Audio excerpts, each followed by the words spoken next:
Hi everybody. So I made a really long video on my tablet and the sound kept skipping, so I decided I would cut a little short video here. It seems that we all have some issues around abandonment, and because we have chosen a challenging soul journey on this time around the earth, we've picked some men who, or women, that are pushing those buttons on our issues, and here in Jujubama we call them womb choices. And I really think that I've actually come out on the other side. I'm hoping so. It's been a lifelong journey. I didn't know they were all womb choices, but this last one, I think we're done. So I wanted to do a video because it seems that many of the women are really struggling with men not showing up, and they're questioning why they're not showing up and why won't they do it, and it's just some little thing. And so my journey was the same thing. My journey was he just needs to call. Why can't he call? Why doesn't he just call me? It's just a really simple thing, like, why did you bother to tell me that you wanted to be friends with me again if you're not going to even bother to respond to my text messages? And you say we're going to talk and then we don't talk, and you say you miss me but then you don't come for 3 weeks. Like, what the fuck? What the fuck is that about? So yeah, we do that. So our ego wants them to show up. Our ego wants to be soothed. Our ego wants them to prove that they love us by answering our phone calls. And we hear these stories and we see other people who have there's very attentive men, and we see good marriages, and there are stories in society that tell us that these guys just don't love us, and if they loved us they would show up, and we just don't have enough self-worth, and we just need to demand more, and we need to. And that may be true. I don't know. I've never been good at being a bitch, so I don't really try that one. But my experience has been with my womb choice. And I sort of went into a little bit longer story in the other video, but I'm not going to do that here. My experience has been that, and my belief is that he chose to come into my life to play this role. To be this asshole, this motherfucker, this son of a bitch, this fucking, like, callous bastard. Because he takes care of everybody else in his life, and he calls his wife, and he calls his coworkers, and he calls the people in his business, because you don't get to be a great, successful network marketer or in politics by just fucking blowing people off. Like, you just don't get that. So I just have to believe that he was called forth, and I called him forth into my life to help me learn to love my mother. See, we think it's about them, but really, ultimately, it's about the original person who we believe created this pain inside of us that we're trying to heal. And so we keep picking partners that have the same patterning as our significant caregivers that we believe did not meet our needs. And so from a spiritual perspective, they have no choice but to show up and continue to show up in this way to trigger us so that we can heal our wounds. Because that's what we asked them to come here to do. When we were up there in the Stardust, we sort of like this little game. It's like, okay, well, guess what? I want to pretend to be separated and that I'm abandoned and nobody loves me, and these other people are like, yeah, okay, that's the game you want to play. Awesome. We're going to be the ones who don't show up for you so you can have this amazing experience, because, you know, up here in the Stardust, you know that you belong and you're whole and you're complete and there's no separation, and we're just going to go have this wonderful adventure. So then we get down here and we forget. And then these people show up and we're like, you suck and you're mean and you don't love me. Why would you do this? And why would you make me feel better? I swear, if you just do this one thing, I would feel better. I promise.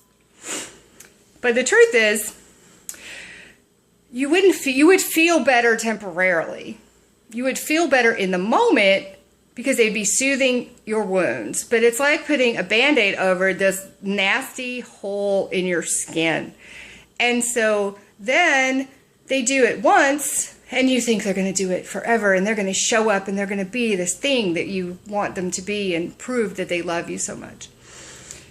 But that's, that's a lot of fucking pressure to put on somebody. Like, now you've got to show up every single time that I want you because I have some insecurities and I was abandoned as a child, and if you don't answer your phone in 32 seconds flat, or if you take 12 hours to respond to me, then I'm going to be in a ball over here crying.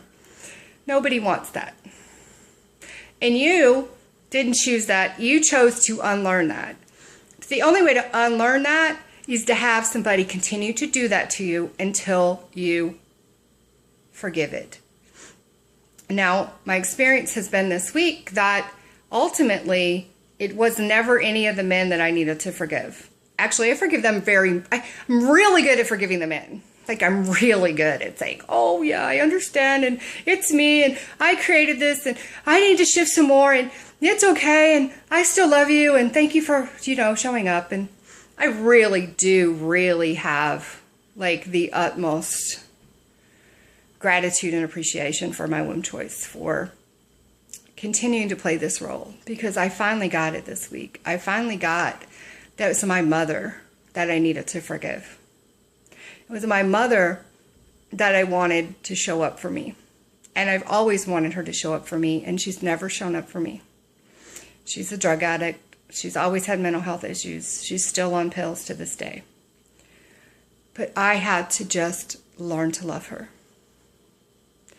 And so finally, on Tuesday night, I went and looked at my mother in the eyes and told her that I was sorry for having been so mean to her, and that I've been punishing her all these years for not being the mother I thought she should be, and that I forgave her, and that I wanted to learn how to love her. And it came to me that all of these relationships that we're having that are so dramatic, we're trying to heal the original sin, and the original sin happened with our caregivers. It did not happen with these partners that we keep picking. But because we're trying to heal that first initial love relationship that we had, and we don't get enough satisfaction doing it with our parents because we can't have sex with them, we just keep picking these people that remind us of our parents. And I am now experiencing and feel like the energy's shifted because I'm now just going to go love my mom. And I don't have any expectations of her. And yes, there are going to be days when I'm probably going to be upset with her because she's still a drug addict and she makes really bad choices. But I've let her go from the punishment of needing to be the mother I thought she would be.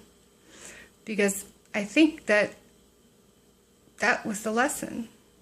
And I since that's my experience, I sort of think that that's everybody's lesson, that if I just go forgive and heal the relationship with your primary caregiver that you're really repeating the relationship with and your lovers, that the pattern will release itself.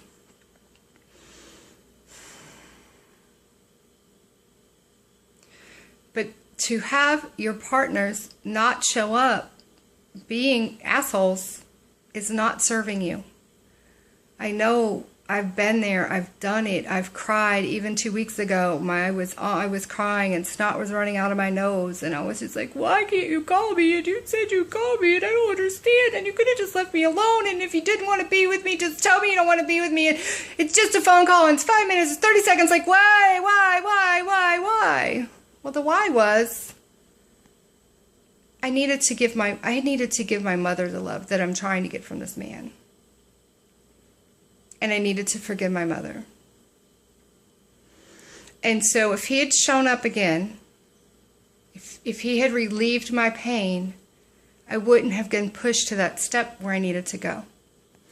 And every time that man has not shown up for me, he has pushed me to another step in the wheel, find another tool, do another process, relieve the pain a little bit more. Because every time I come out of one of these tantrums, I always came to another level of understanding, and I always had a new concept of the purpose. But that would sort of fade away, and I'd forget. And then we go through another cycle, because I don't think you ever learn it all at once. It's just, I used to say that you go like real high and real low and real high and real low. And I always imagined my life eventually I'd be closer to the middle. And that's how I feel I am now. Like, it's, the lows aren't as low and the highs aren't as high, and it doesn't take me nearly as long to get back to center. Like, this last episode only took me an hour to get back to center, and that's like a miracle, because I used to be on the floor crying in the fetal for days. And Juju Mama has helped me amazingly. I mean, Kenya's lacing process was one of the first major steps that I took in my healing. And it did shift a lot of stuff. It like gave me enough room to breathe so that I could see my way through. And now I don't go in the rabbit hole anymore. Now I just sort of look at the rabbit hole and it's like, yep, there you are. I don't like you very much, so we're going to step away now. But I know it hurts and all of that, and that's the ego that's hurting, and the ego's wanting, the child in you is wanting the parent to come show up for them. But these men are not your parents. They're never going to be your parents. And if you have the opportunity to forgive and heal the relationship with your parents, that's really where your work is. So you can get mad at them all you want, but they're just, if they come and call and show up, because my womb choice would not show back up until I went and did some work. And when I went and did some major shifting of energy, then he'd respond to me again. But he would not show back up until I had done my work. And it was a really beautiful process in the big scheme of things. It really was. So I hope this helps you understand why they just can't fucking show up the way you want them to show up, because they're not helping you.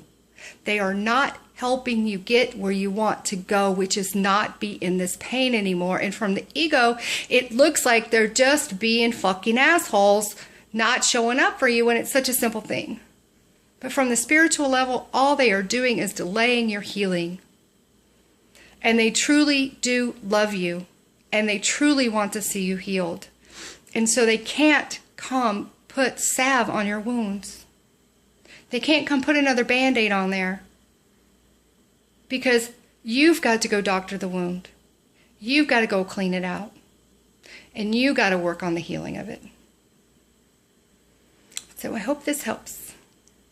And I've used some other processes. I've used a combination of stuff to help get to this space. I'm happy to talk to anybody that wants to talk about it on more details, but I thought maybe a video was going to be a little more effective than trying to write it out on paper. I love you all very, very much, and so, so deeply, and I utmost gratitude for all of you being in my life.